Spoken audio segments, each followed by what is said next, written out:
हरे कृष्णा कृष्ण कृष्ण हरे हरे, हरे राम राम राम हरे हरे।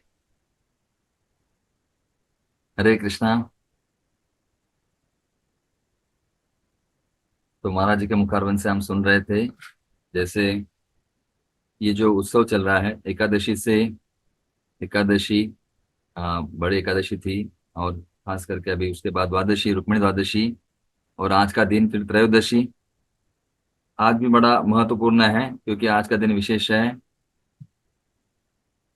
श्रीमान जयानंद प्रभु जी, आदरणीय जयानंद प्रभु जी, इनका 13वां दिन है। और फिर कल चतुर्दशी। तो ये 4-5 दिन का बड़ा उत्सव है। ये सप्ताह ही बड़ा महत्वपूर्ण है। और फिर उसके बाद सोमवार को भी, फिर उसके बाद अगले हफ्ते भी आएगा। चंदन यात्रा जो चल रही है, हम जो कहते हैं, तो हम लोग थोड़ा चर्चा करने का प्रयास करेंगे। तो शुरुआत करते हैं प्रार्थना से। शॉर्ट प्रार्थना। ओम अज्ञानतिमिरन्धस्य ज्ञानाञ्जनशलाकया चक्षुरोन्मिलितं येन तस्मै श्रीगुरवे नमः। श्रीचैतन्यमनोभीष्टं स्थापितं येन भूतले स्वयं रूप कदा मह्यं ददाति स्वपदान्तिकं। नम ओं विष्णुपादाय कृष्णप्रेष्ठाय भूतले श्रीमते भक्तिवेदान्त स्वामी निति नामिने। नमस्ते सरस्वती देवे गौरवाणी प्रचारिणे, निर्विशेष शून्यवादी पाश्चात्य देश तारिणे। वाञ्छाकल्पतरुभ्यश्च कृपा सिन्धुभ्य एव च पतितानां पावनेभ्यो वैष्णवेभ्यो नमो नमः। जय श्री कृष्ण चैतन्य प्रभु नित्यानंद, श्री अद्वैत गदाधर श्रीवासादि गौर भक्त वृंद। हरे कृष्णा कृष्णा कृष्णा हरे हरे, हरे राम राम राम हरे हरे। हरे कृष्णा। जैसे हम देखते हैं, महाराज जी ने अभी कहा, तृणादपि सुनिचेन तरोरपि सहिष्णुना अमानिना मानदेन कीर्तनीय सदा हरि। अगर हम नम्र रहेंगे और सम्मान दूसरों को करेंगे, सहनशील होंगे, दूसरों को सम्मान करेंगे और मान की अपेक्षा नहीं करेंगे, तो हम लोग हमेशा नाम जप कर सकते हैं। कीर्तनीय सदा हरि कब करेंगे? जब ये 4 चीजें होगी तो। जैसे humility, tolerance, giving respect to others, expect none in return. इस प्रकार से अपेक्षा नहीं करनी है, दूसरों को सम्मान देना है, सहनशील होना है और नम्रता से, ये 4 चीजें, 4 कुंजी है सदा कीर्तनीय करने के लिए। इक्वेशन है, humility plus tolerance plus giving respect to others plus expect none in return is equal to Hare Krishna Krishna Krishna Hare Hare, Hare Ram Ram Ram. तो विशेष करके वैष्णव आचार्यों के जीवन से हम समझ सकते हैं कैसे हमें नम्र रहना है, सहनशील करना है, सहन करना है, सम्मान करना है। तो कई सारे हमारे आचार्य के उदाहरण होते हैं। विशेष करके प्रभुपाद जी ने तो सिखाया है, प्रभुपाद जी के उदाहरण से हम समझ सकते हैं। उसी प्रकार वैष्णव आचार्य उन्होंने सिखाया अपने जीवन में। गुरुवर्या, सन्यासीगण, खास करके जयानंद प्रभु, उनका भी उदाहरण देखेंगे हम लोग। किस प्रकार से नम्र होकर सेवा करते हुए उनसे हम लोग क्या सीखते हैं, ये हम चर्चा करेंगे। और समय है तो फिर रुक्मिणी माता, उनके बारे में भी, उनके जीवन से क्या 4 चीजें सीखना है, वो भी हम चर्चा करेंगे। तो ये बड़े जो पर्व ये चल रहा है एकादशी से शुरू होकर, इस पर्व में हमें बड़ा महत्वपूर्ण है हमारे लिए। चंद्र यात्रा, चंदन यात्रा का महोत्सव तो है ही, साथ ही साथ ये अलग अलग आचार्यों का 13वां दिन, आविर्भाव दिन भी है, और नरसिंह भगवान भी कल प्रकट होने वाली है। तो यहाँ पर हम चर्चा करते हैं जैनंत प्रभु के बारे में। देखिए, इस्कॉन के कैलेंडर में हम देखते हैं कि विशेष करके जो वैष्णव आचार्य है उनका ही आविर्भाव या तिरुभाव दिन होता है। लेकिन खास करके जैनंद प्रभु का यहाँ पर तिरुभाव दिन, उसका उल्लेख क्यों किया गया है? प्रभुपाद जी ने स्वयं कहा था, जब जैनंद प्रभु ने शरीर छोड़ा 1 मई 1977 में, उस समय प्रभुपाद जी ने स्वयं कहा था कि नहीं, जैनंद प्रभु, ये जैनंद ठाकुर हमारे आचार्य के समान है, तो उनका भी तिरुभाव दिन मनाना चाहिए। उन्होंने ऐसी सेवा की है, बहुत बड़ी सेवा, बहुत महत्वपूर्ण सेवा, और अपना शरीर छोड़ा है। और विशेष करके जगन्नाथ जी के प्रिय भक्त थे, उन्होंने जगन्नाथ रथ यात्रा में बड़ा योगदान किया है, तो उनके बारे में हम जानने का प्रयास करेंगे। तो जयानंद प्रभु, उनका नाम था जिम कोर। अमेरिका में उनका जन्म हुआ था 1939 में। और देखते हैं कि कम उनका जो कालावधि था, समय था उनका जीवन का, लगभग देखेंगे तो 38 ईयर्स, 38 साल में ही उन्होंने सब कुछ इतना बड़ा कार्य किया, इतनी बड़ी सेवा की है। ये कोई साधारण व्यक्ति नहीं होते हैं, इनका कहीं ना कहीं संबंध भगवान के साथ या वैष्णव के साथ, आचार्य के साथ होता ही है। हमारे आचार्य ही आते हैं, नित्य सिद्ध कहते हैं हम लोग, नित्य सिद्ध, नित्य बद्ध, साधना सिद्ध, इस प्रकार से अलग अलग भक्त होते हैं, तो ये साधारण व्यक्ति नहीं होते हैं। तो हम देखते हैं उनका जन्म हुआ और अमेरिकन परिवार में। तो जन्म से ही भौतिक रीता हम देखेंगे, अगर भौतिक दृष्टि से, तो सुंदर थे, शक्तिशाली थे, युवा, बुद्धिमान थे, और सामान्य परिवार में उन्होंने जन्म लिया।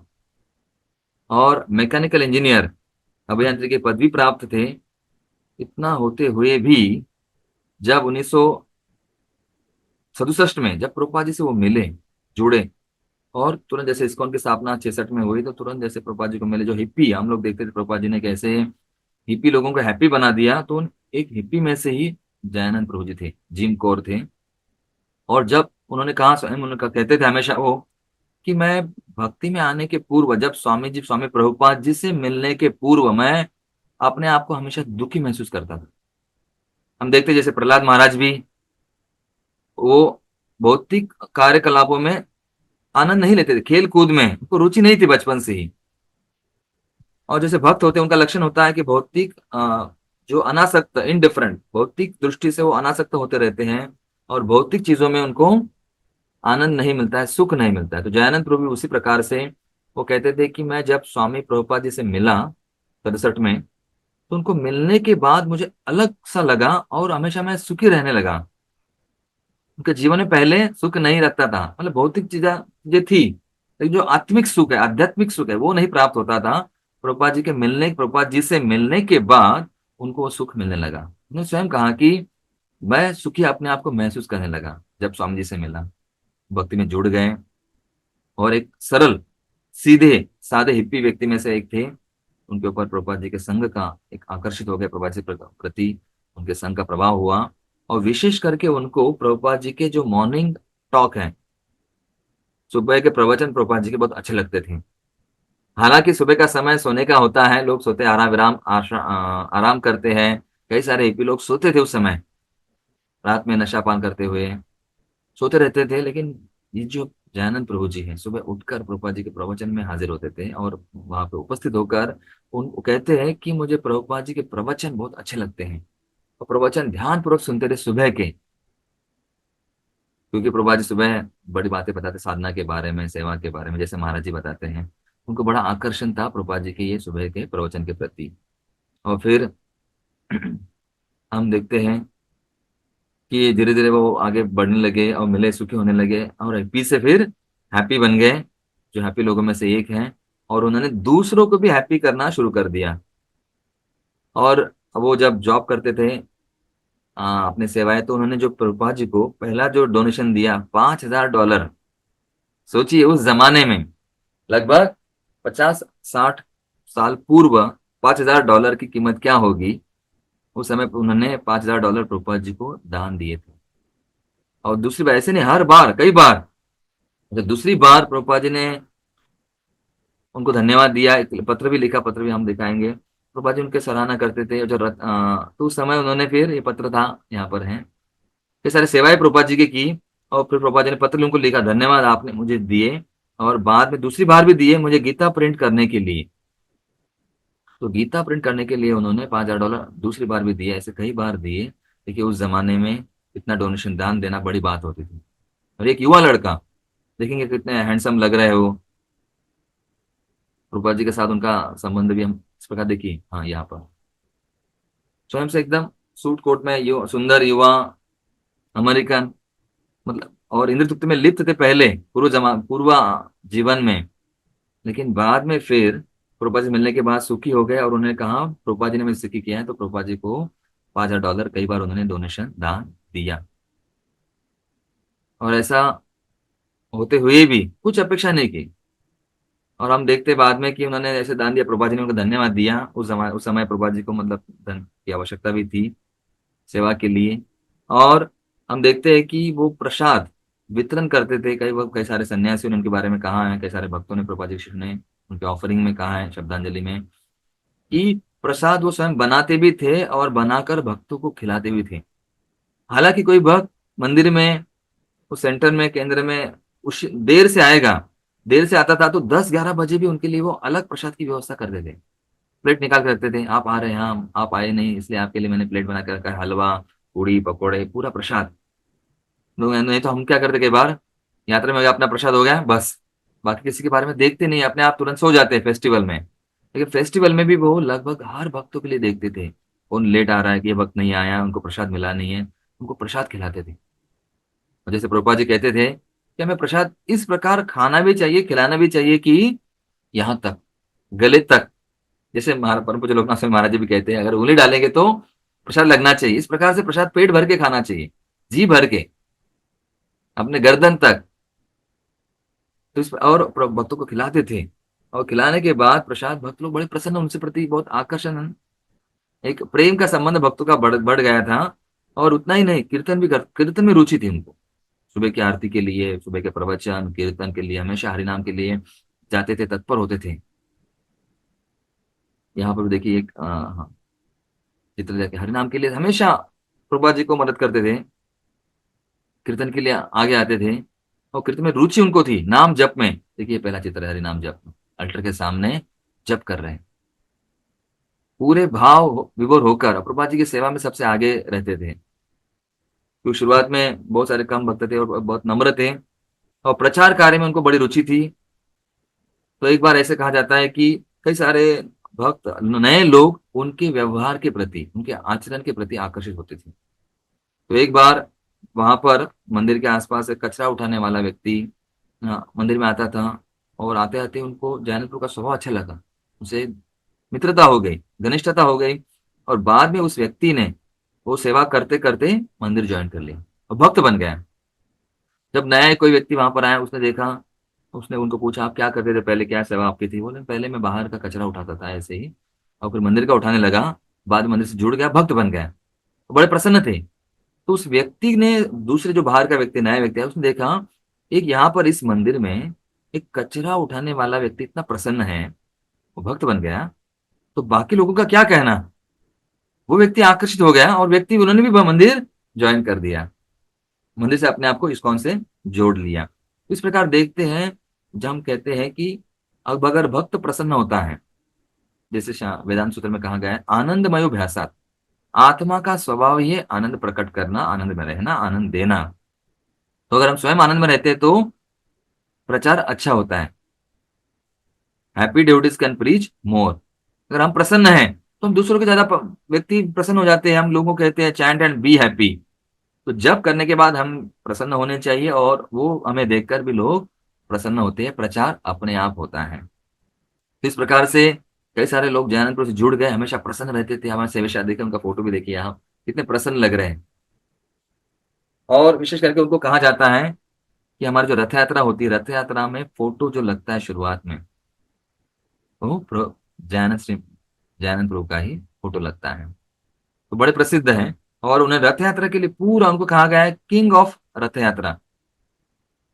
तो रथ बनाने के लिए शुरुआत से हर कार्य करते थे, और कभी अपने पद से आसक्त नहीं होते थे। कई बार उनको कहा गया अब अध्यक्ष बनो, नहीं उन्होंने कहा मुझे सेवा करनी है।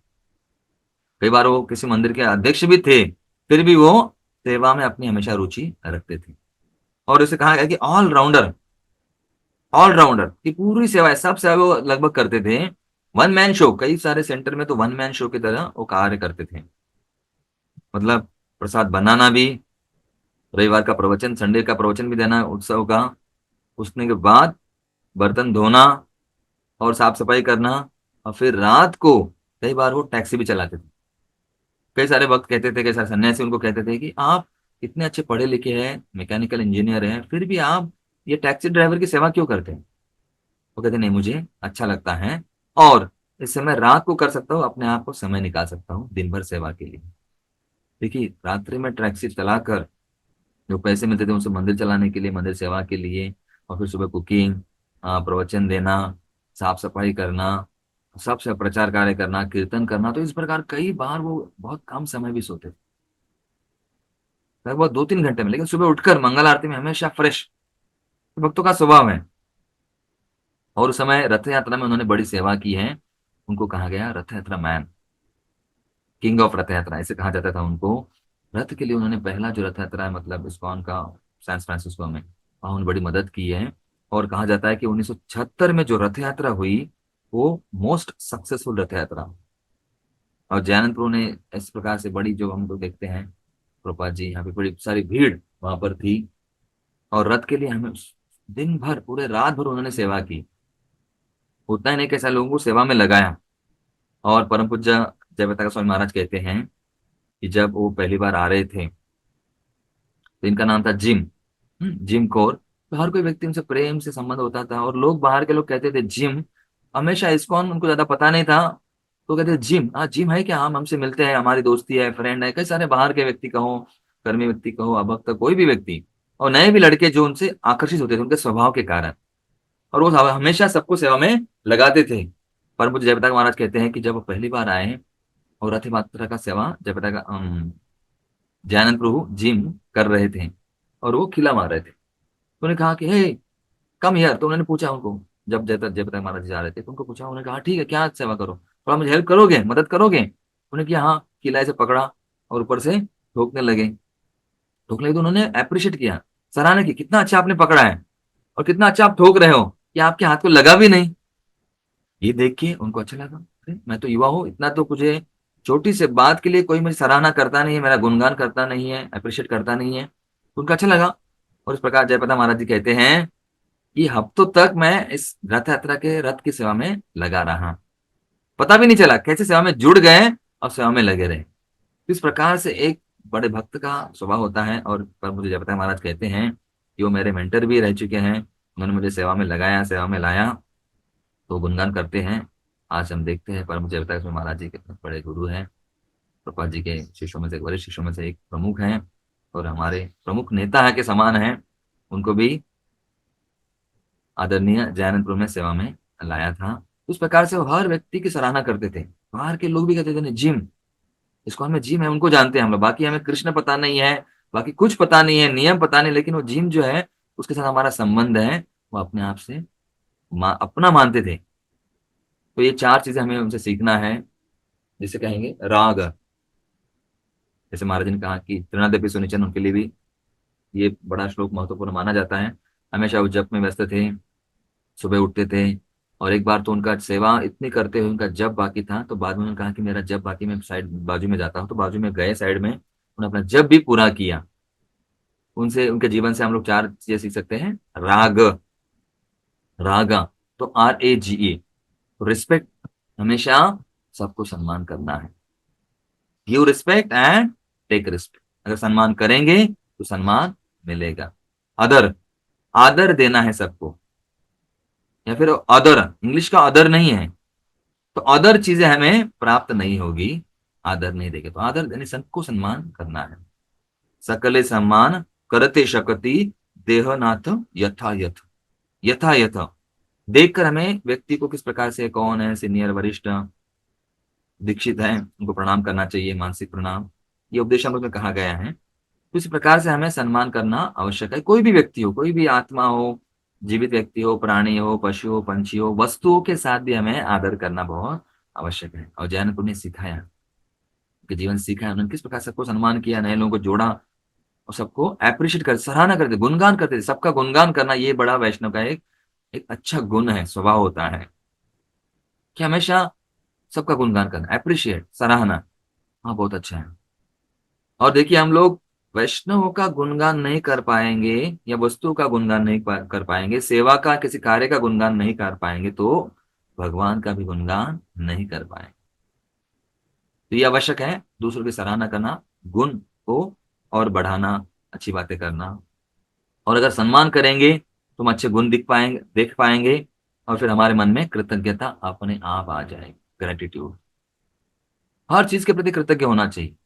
हमें भगवान ने दिया है शरीर, गुरु ने हमें परंपरा से जोड़ा है, हरिनाम प्राप्त हुआ है, इस प्रकार हर व्यक्ति वस्तु के बारे में हम लोग कृतज्ञ हो सकते हैं और कृतज्ञता व्यक्त करनी चाहिए,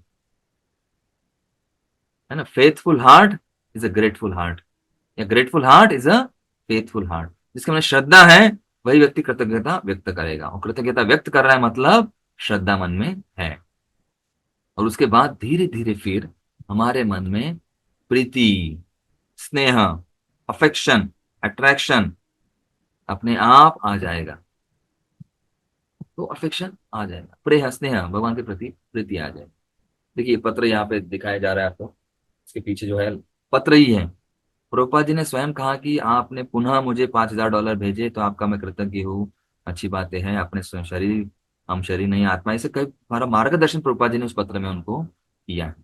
तो प्रीति कैसे प्रीति हो गई, सम्मान, सराहना, कृतज्ञता और स्नेह के कारण फिर अपने आप प्रीति बढ़ जाती है। कृष्ण प्रेम हमारा जो जीवन का लक्ष्य है हमें प्राप्त हो जाता है। ऐसे कई सारे सेवाएं हैं, जयानंद प्रभु देखते हैं हम लोग, उन्होंने प्रसाद बनाना, साफ सफाई करना, सब चीजें करते थे, लेकिन कभी पूजा लाभ प्रतिष्ठा के प्रति आसक्त नहीं थे। तो उनके लिए हम विशेष प्रार्थना, उनके चरणों में प्रार्थना करते हैं कि आप बड़े सेवक हुए हैं, सेवा आपने की है, हम भी प्रभुपाद जी के प्रति, गुरुओं के प्रति, वैष्णव के प्रति सम्मान करें और इस्कॉन में सेवा करके भगवान का प्रेम प्राप्त करें। जय श्रीमान दयानंद प्रभु की जय। फिर आगे आएगा, अभी हम थोड़ा सा चर्चा करते हैं रुक्मिणी माता के बारे में, उनसे हमें क्या सीखना है। जैसे हम कहते हैं, प्रहलाद महाराज जी ने कहा श्रवण करना तो आवश्यक है। नवविधा भक्ति की जो प्रथम अंग है वो श्रवणम है। ये नवविधा भक्ति है, आपने सुना ही होगा, श्रवणम कीर्तनम विष्णु स्मरणम पाद सेवनम अर्चनम वंदनम दास्यम साख्यम आत्मनिवेदनम। और हर एक एक भक्ति के प्रमुख जिन्होंने हमें सिखाया किस प्रकार से भक्ति करना है, उनके नाम भी यहाँ पर दिए गए हैं श्रवण के लिए। जैसे परीक्षित महाराज भी हैं, और ये आवश्यकता है। तो रुक्मिणी माता, उनका भी नाम आता है श्रवण में। किस प्रकार से श्रवण करना आवश्यक है। देखिए रुक्मिणी माता ने भगवान को देखा नहीं था। जैसे महाराज जी ने कहा था कल परसों 2 दिन, महाराज ने कहा कि नारद मुनि या कई सारे संत उनके घर में आते थे और उनसे वो हमेशा श्रवण करती थी भगवान के बारे में। भगवान ऐसे है, कितने महान है, किस प्रकार से कार्य किया भगवान ने, इस प्रकार सेवा करते हैं अपने भक्तों की, भक्तों के प्रति उनको विशेष प्रेम है, भक्तों के रक्षक हैं।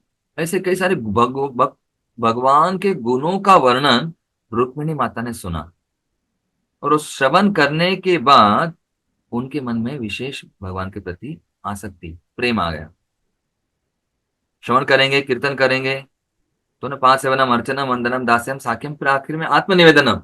तो शुरुआत में ही श्रवण करने एक प्रथम ये जो सीढ़ी है, सोपान है भक्ति का, आत्मनिवेदन के पहले। तो ये श्रवण करना जरूरी। रुक्मिणी माता ने केवल श्रवण किया, और विशेष करके रुक्मिणी माता तो ऐसे कहा जाता है, हमारे आचार्य कहते हैं, जैसे समुद्र मंथन से दैव असुर संग्राम, दैव और असुर के समुद्र मंथन, उनके मंथन के द्वारा उनके दैव, देव और असुर ने जब समुद्र का मंथन किया तो उनसे क्या प्राप्त हुआ, रमा, लक्ष्मी माता प्रकट हुई, और लक्ष्मी माता ने नारायण को वर माला पहनाई, समर्पित हो गई। तो उसी प्रकार यदु और वैदर्भीय, यदु यादव और वैदर्भी, वैदर्भ के भक्त, उनके संघर्ष से रुक्मिणी माता प्राप्त हुई। जैसे उदाहरण दिया जाता है कि अरुणी, अरुणी की जो लकड़ियां होती है, वृक्ष की लकड़ियां एक दूसरे से घर्षण होकर उससे अग्नि प्रकट होती है, समुद्र मंथन से लक्ष्मी प्रकट होती है। तो उसी प्रकार से और यादव और वैष्णव, वैदर्भ्य, इनसे रुक्मिणी माता प्रकट होती है। तो हमें यह समझना चाहिए, तो रुक्मिणी माता, तो ये जो है बड़े तपस्या के द्वारा ही वो प्राप्त होती है। और संघर्ष, जो भी कई बार संघर्ष होगा जीवन में या कुछ कार्य होगा, तो उसका परिणाम अच्छा ही होगा। भगवान उनसे हमें कुछ सिखाना चाहते, कोई चाहे संघर्ष हो, समस्या हो, दुविधा हो, भगवान कुछ सिखाना चाहते, हमें बताना चाहते, वो हमें जानना पड़ेगा। और इसका विशेष करके रुक्मिणी माता विशेष करके उदाहरण है। तो ये मेरे पीछे आपको देख रहे हैं आप, ये रुक्मिणी माता का मंदिर है द्वारका का। और रुक्मिणी माता का आज विशेषकर कल जन्मदिन हमने मनाया रुक्मिणी द्वादशी। और देखिए आगे चर्चा हम करते हैं। तो विठल रुक्मिणी, विठल मतलब कौन? कृष्ण भगवान। अगर रुक्मिणी माता और रुक्मिणी द्वारकाधीश, तो द्वारकाधीश ही कृष्ण है, यह हमें समझना पड़ेगा। कई बार लोगों को लगता है विठल भगवान अलग है, नहीं, केवल नाम अलग है, बाकी भगवान वही है। जैसे भगवान के अनंत नाम है, अनंत लीलाएं हैं, अनंत अवतार है, तो यहाँ पर भगवान का नाम भी अनंत है, तो एक विठ्ठल नाम भी है। वही द्वारकाधीश, द्वारकेचा राणा, राजा पंढरीचा, और वही द्वारकाधीश है। वही द्वारकाधीश है, मतलब द्वारकाधीश और कृष्ण अलग नहीं है, ये हम सीख सकते हैं। और देखिए इसका वर्णन श्रीमद् भागवतम में आता है। तो रुक्मिणी माता का जो पत्र है, रुक्मिणी माता एक राजकन्या थी, बड़ी धैर्यवान, साहसिक, निर्भय और बड़ी धीर एक स्त्री थी। और मैं एक क्षत्रानी हम कहेंगे, अगर क्षत्रानी भी थी। उनका वर्णन श्रीमद् भागवत में आता है 10वें स्कंद में 52वें अध्याय के 37 से लेकर 43। इन 7-8 श्लोकों में ही पूरा वर्णन, 7 श्लोकों में उन्होंने भगवान को पत्र लिखा है। उनसे हम लोग समझ सकते हैं कि रुक्मिणी माता की भावना क्या होगी, किस प्रकार से। इसे कहा जाता है कई बार कि पूरे ब्रह्मांड का, सृष्टि का पहला प्रेम पत्र। मतलब एक जीव, एक भक्त अपने स्वामी, अपने मालिक, अपने भगवान को किस प्रकार से उनकी भावना होनी चाहिए, किस प्रकार का शरणागति, समर्पण होना चाहिए, ये हम लोग रुक्मिणी माता से सीखते हैं। तो केवल 4 चीजें हम लोग चर्चा करेंगे संक्षिप्त में। तो रुक्मिणी माता एक धैर्यवान राजकन्या क्षत्रानी होते हैं, किस प्रकार से हम समझ सकते हैं। उन्हें सब कुछ चीजें भगवान को लिखी। यहाँ पर हम थोड़ा चर्चा करते आगे बढ़ते हैं। तो देखिए ये पहला श्लोक है, आता है, जिसके बारे में हमने चर्चा किया, श्रवणम। तो यहाँ पर वर्णन आता है श्रीमद् भागवतम में 10वां स्कंद 52वां अध्याय 37वां श्लोक है ये। श्रुत्वा गुणान् भुवन सुंदर शृण्वतां ते, निर्विश्य कर्ण विवरे हरतोंगतापम, रूपम दृशाम दृश्यमताम अखिलार्थ लाभम, त्वयि अच्युत विशति चित्तम अपत्रपम में। यहाँ पर रुक्मिणी माता स्वयं कह रही है, ब्राह्मण द्वारा पढ़े जा रहे अपने पत्र में वो कहती है, रुक्मिणी माता ने कहा, हे जगतों के सौंदर्य, आपके गुणों के विषय में सुनकर, जो कि सुनने वालों के कानों में प्रवेश करके उनके शारीरिक ताप को दूर कर देते हैं, और आपके सौंदर्य के बारे में सुनकर कि वह देखने वाले की सारी दृष्टि संबंधी इच्छाओं को पूरा करता है। हे कृष्ण, मैंने अपना निर्लज्ज मन आप पर स्थित कर दिया है। देखिए रुक्मिणी माता क्या कह रही है, श्रुत्वा गुणान भुवन सुंदर शृण्वताम ते। तो भगवान के बारे में अगर सुनते हैं, भगवान के गुणों का वर्णन जब सुनने के बाद क्या होता है, निर्विश कर्ण विवर है, हमारे कानों में वो प्रवेश करने के बाद, तापम अंग तापम, हमारा जो ताप है, आध्यात्मिक, आदि भौतिक, आदि दैविक, जन्म मृत्यु जरा व्याधि, ये ताप दूर हो जाता है। और अखिल लार्थ भगवान, क्योंकि आखिर जो, अगर रूप भगवान का इतना सुंदर है, नाम रूप गुण लीला, तो रूप देखने के पश्चात ही या सुनने के बाद ही पूरे जगत का लाभ हमें प्राप्त हो जाता है। और रुक्मिणी आखिरी में कह रही है, त्वयि अच्युत विशता, कि हे कृष्ण अच्युत, आप किसी का पतन नहीं होने देते हैं, लेकिन आपका नाम अच्युत है, क्योंकि आप इस जो भी जिसका पतन हुआ है उनको आप उठा लेते हैं, और आपका कभी आप सबको उठा लेते हैं, उनका सबका उद्धार करते हैं। तो चित्तम अपत्रपम में, वो कहती है अपत्रपम, अपत्रपम मतलब निर्लज्ज, कि मैं निर्लज्ज होकर आपको पत्र लिख रही हूं, ये अच्छी बात नहीं है, लेकिन मैं आपकी ही हूं, कृपया मेरा स्वीकार कर लीजिए। तो इस प्रकार रुक्मिणी माता ने ऐसे कई सारे श्लोक में वर्णन किया है। तो पहला ही श्लोक है, और ऐसे 7 श्लोक हैं। क्वात्वा मुकुंद महति कुलशील रूप, विद्या योद्र विनधाम भिरात्म तुल्यम, धीराम पति कुलवती नवृति न कन्या, काले नरसिंह नरलोक मनोभिरामम। कि हे कृष्ण, आप एक नरसिंह के समान है। अगर सिंह का शिकार अगर कोई लोमड़ी ले लेती है, तो वो सिंह का अपमान है। इसलिए आप हे मुकुंद, सबको मुक्ति प्रदान करने वाले, मुझे भी मुक्ति प्रदान करो, मुझे भी यहाँ से लेकर चलो। ऐसे कई सारे श्लोकों में रुक्मिणी माता ने वर्णन किया है, तन्मय भवान खलु, और पूरा वर्णन, पूरी योजना किस प्रकार से आप आइए, किस प्रकार से आप महान हैं, सबकी सहायता करते हो, तो मेरी भी सहायता करो। ऐसे उन्होंने अपने इस कई सारे श्लोकों में वर्णन किया है, 7 श्लोकों में वर्णन किया है। और आप आइए, पूरी योजना, अंत पुरांत चरितम अनिहत्य बंधुन, मेरे बंधु सब लोग होंगे वहां पर। और महती कुल देव यात्रा, और कुल देवता की हम पूजा करने जाते हैं, तो वहां पर आइए आप और मुझे यहाँ सर लेकर जाइए। अगर आप यहाँ पर आए और मुझे लेकर नहीं गए तो मैं अपना प्राण प्राण त्याग दूंगी। और फिर भगवान भगवान ने स्वयं स्वयं कहा है, न मे भक्त्या प्रणश्यति, मेरे भक्तों का कभी नाश नहीं होता है। तो इस प्रकार से भगवान ने कहा हुआ है, भगवान अपने वचन के पक्के हैं। भगवान कहते हैं भक्तों के ऊपर मैं आंच नहीं आने देता हूं। और रुक्मिणी माता ने ऐसे पत्र लिखा, और लिखने के लिए क्षत्रानी है, पूरी योजना भी बना दी, कैसे आओ क्या करो और मुझे यहाँ से लेकर जाओ। तो ये 4 चीजें हम लोग सीख सकते हैं। रुक्मिणी देवी ने क्या सिखाया हमें? पहले श्रवण करना बड़ा महत्वपूर्ण है, सुनेंगे तो सुधरेंगे। हियरिंग, 2 कान है ना, ज्यादा सुनना है, मुख एक है, कम बोलना है। तो पहले सवेर श्रवण करना, मतलब श्रवण करने से हम लोग अवेयर हो जाते हैं, जागरूक हो जाते हैं, हमें पता चलता है।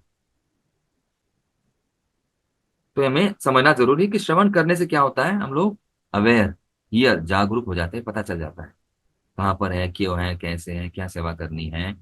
और उसके बाद रुक्मिणी माता ने श्रवण भगवान के बारे में किया, और क्रिया श्रवण करने के बाद मदद मांगने का प्रयास किया, संग किया, एसोसिएशन। किनका? ब्राह्मण देवता को कहा कि ये ब्राह्मण देवता आप जाओ, ये पत्र भगवान को दो, मेरा एक संदेश भगवान को दो, मेरी विनती है, ये विनती भगवान को दो, फिर भगवान मदद करने के लिए आएंगे। तो अपना कर्तव्य हमें करना है, भक्तों का संग में रहना है, संग में कार्य कर सकते हैं, सुनने के बाद उसका श्रवण करना है, अगली सीढ़ी। और उसके बाद रुक्मिणी माता ने स्वीकार किया, मैं तो अबला हूं, मेरा विवाह शिशुपाल से तय हुआ है, लेकिन मेरी इच्छा नहीं है, शिशुपाल भगवान का द्वेषी है। और इस प्रकार से उन्होंने फिर स्वीकार कर लिया अपनी स्थिति को, और अपना हृदय भगवान को दे दिया, मन ही मन में भगवान को ही अपना पति, अपने स्वामी, अपने मालिक या अपने सर्वस्व मान लिया। हृदय में अपना हृदय भगवान को दे दिया। देखिए, केवल श्रवण करने से क्या होता है, संग की लालसा होती है, और अपना हृदय हम भगवान को देते हैं। और फिर आखिरी में उन्होंने एक्शन भी लिया, उसके बारे में कार्य भी किया, अपने आप को सुधारा भी, ठीक भी किया, जैसे उन्हें लिखा। और जब भगवान आए, भगवान को बताया, और फिर भगवान ने क्या किया, जब रुक्मिणी माता को भगवान ने लिया, वहां से उठा लिया, और रुक्मिणी माता के हाथ में रज्जू, रस्सी दी। आचार्य कहते वहां सिखा रहे थे भगवान कि देखो, मैं नहीं रुक्मिणी माता को भगा लेके जा रहा हूँ, वो मुझे लेके जा रहा है। जैसे हम देखते हैं उस समय द्रौपदी के यहाँ अर्जुन ने जैसे लेकर गए थे द्रौपदी माता को, उस प्रकार से वहां पर भी रुक्मिणी माता को लेकर गए, और फिर युद्ध किया, कई सारे लोगों ने उनके ऊपर आक्रमण किया, और बलराम जी पीछे पीछे आ रहे थे, और फिर बलराम जी ने भी बाकी सेनाओं को संभाल लिया। तो ऐसे भी हमें कार्य क्या करना है, तो पहले श्रवण करेंगे हम लोग किसी भगवान के बारे में, भक्ति के बारे में, भक्तों का संग करेंगे, तो अपना हृदय भगवान को देते हैं, भगवान का आश्रय लेते हैं। उसके बाद कार्य में भी लगना चाहिए। जैसे हम हरिनाम सुनते हैं, सुनने के बाद भगवान के संग, तुलसी महारानी, गुरुवर्य संग की आकांक्षा करते हैं, उनका आश्रय लेते हैं, दीक्षा लेते हैं, और फिर उनके लिए कोई सेवा करते हैं। कोई कार्य दिखना चाहिए, तो केवल सुन रहे, संग कर रहे हैं, आश्रय ले रहे, लेकिन कार्य सेवा नहीं हो रही, उसका क्या लाभ है?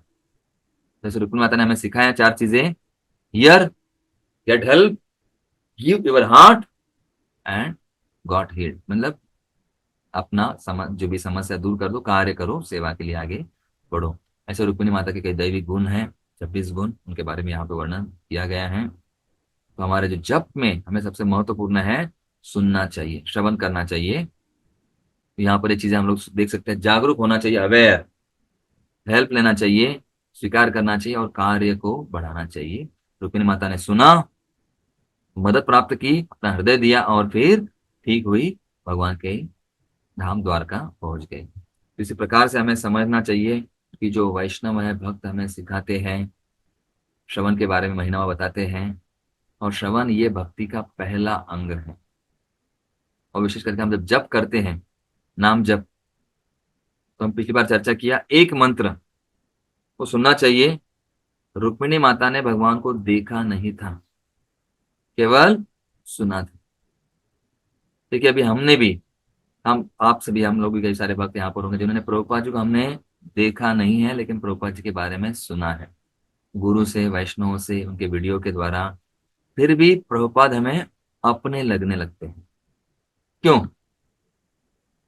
कि ये श्रवण करने से, क्योंकि भक्ति का जो प्रथम अंग है श्रवण करना है, और श्रवण करने से फिर आगे धीरे धीरे बढ़ती है। एक एक चीजें ऐसे हैं, श्रवण करना, सुनना, समझना, पालन करना, परिवर्तन, प्रगति, और आखिरी में प्रेम।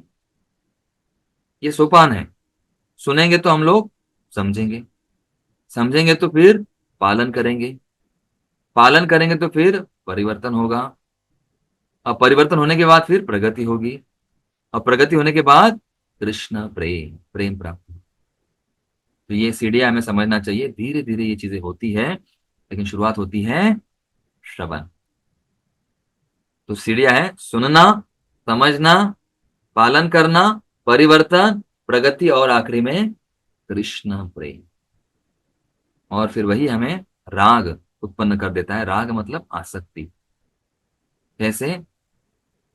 रिस्पेक्ट, सम्मान करना है, अप्रिशिएट करना है, गुणगान करना है, सराहना करनी है भक्तों की, वस्तुओं की, व्यक्तियों की, सेवाओं की, मंदिरों की, प्रभुपाद जी की, गुरुओं की। अप्रिशिएट, और फिर ग्रेटिट्यूड, कृतज्ञता, कि हाँ मेरा जीवन, जैसे जैनंद प्रभु कहते थे कि मैं पहले सुखी मुझे नहीं लगता था, लेकिन जब प्रभुपाद जी से मिला, नाम जब करने लगा, तो मुझे सुख महसूस हो रहा है। और कृतज्ञता व्यक्त की, और कृतज्ञता कैसे? उनके कार्य के द्वारा दिखाई गई। सेवा उन्होंने ऐसी की, जैसे एक भक्त भी कहते हैं, शुरुआत में हम कोई कार्य या सेवा जबरदस्ती करेंगे, कि भक्त हमें बुलाएंगे, आ जाओ यज्ञ के लिए, आ जाओ सेवा के लिए, नाम जप करो, हमेशा नाम जप के बारे में बोलते हैं।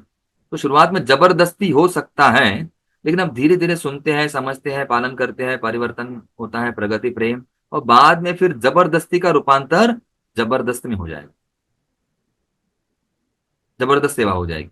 जबरदस्ती करो फिर शुरुआत में हो सकता है, लेकिन बाद में जबरदस्त अच्छी सेवा हो जाएगी, प्रेम पूर्वक, प्रीति पूर्वक, अगर ध्यान पूर्वक शुरुआत में रहेंगे तो।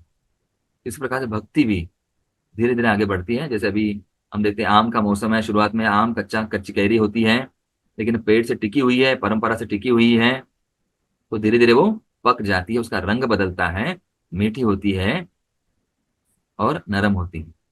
उसी प्रकार से हमारा भी रंग बदलना चाहिए, अच्छा रंग, और मीठा होना चाहिए, और नरम, नम्रता होनी चाहिए। ऋणादपि सुनिचेन तरोरपि सहिष्णुना अमानिना मानदेन कीर्तनीय सदा। तो इस प्रकार से हमने आज वही देखा, आदरणीय जयानंद प्रभु, उनके जीवन से, रुक्मिणी माता के जीवन से, और हम वैष्णव का जीवन देखते ही हैं, हमारे समक्ष है। प्रत्यक्ष अवगमन धर्म्यम सुसुखम कर्तुम अव्ययम। भक्ति कैसी है? प्रत्यक्ष हम जान सकते हैं, ये कोई स्वप्न नहीं है। प्रत्यक्ष अवगमम, उसके ऊपर चल सकते हैं। धर्म्यम, धर्म का मार्ग है, सुसुखम, सुख प्राप्त है, कर्तुम अव्ययम, और ये अविनाशी है। तो ठीक है, यहाँ पर मेरा समय हो गया। विशेषकर सबका धन्यवाद। किसको कोई प्रश्न है तो 1 मिनट हमारे पास है, प्रश्न पूछ सकते हैं, या फिर हम लोग रुक जाएंगे। हरे कृष्णा कृष्ण कृष्ण हरे हरे, हरे राम राम राम हरे हरे।